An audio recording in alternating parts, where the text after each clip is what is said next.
Plus de 500 religieuses et religieux vivent dans le diocèse de Saint-Hyacinthe.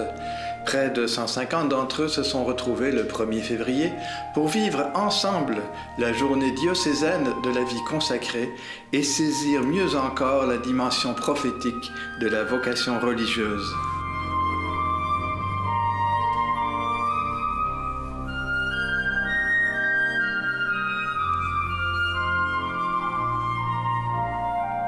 La journée de la vie consacrée, elle est présente tout spécialement depuis le synode qui a été tenu à Rome en 1997, le synode de la vie consacrée. Nous avons recours à des personnes ressources, des personnes qui nous apportent un témoignage, qui nous aident à avancer sur la route de la vie consacrée. Nous sommes conscients d'avoir été choisis pour apporter un plus dans notre société. Les communautés ont été fondées ici dans le diocèse pour des besoins vraiment précis, que ce soit pour l'éducation, pour les soins des malades, la présence aux prêtres, le soutien aux prêtres. Alors, ce sont des communautés qui ont donné du temps, des énergies et de leurs compétences pour donner un espace significatif à l'accueil de ce que nous sommes dans la vie consacrée.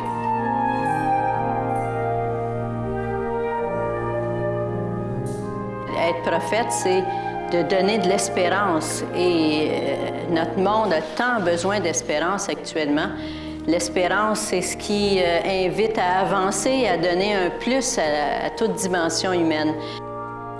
C'est un privilège d'avoir autant de communautés religieuses qui, en soi, deviennent des prophètes, des annonciateurs de ce grand projet du Christ pour notre monde aujourd'hui, qui est fondé sur la fraternité, la dimension communautaire et qui est l'œuvre de l'Esprit Saint. Notre conférencière, d'ailleurs, faisait ressortir que l'Esprit Saint saura non seulement nous inviter à être des prophètes, des prophétesses, mais accomplira par la suite aussi l'œuvre qu'on aura commencée.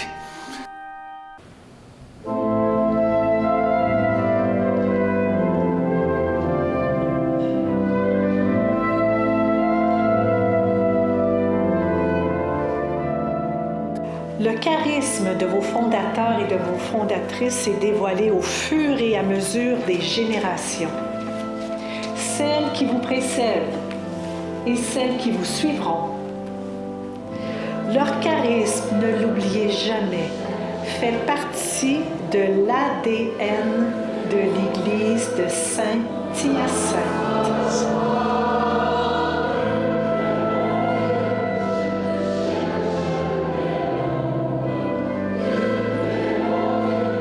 Aujourd'hui, dans l'entretien, j'ai choisi de partir de deux figures bibliques, Anne et Siméon, qu'on retrouve dans le récit de la présentation de Jésus au Temple, pour voir un petit peu justement quel éclairage leur expérience peut apporter aujourd'hui concernant la vocation prophétique de la vie religieuse.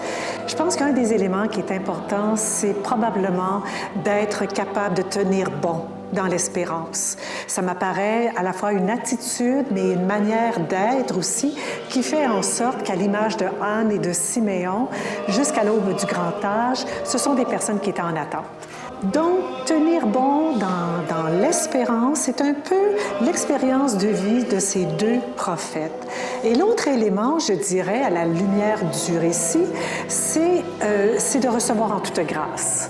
Recevoir en toute grâce ce que Dieu donne à ce moment-ci de l'histoire, à la fois du monde et de l'Église de Saint-Hyacinthe, qui fasse en sorte que la vocation prophétique de la vie religieuse, elle ait toujours du sens pour aujourd'hui.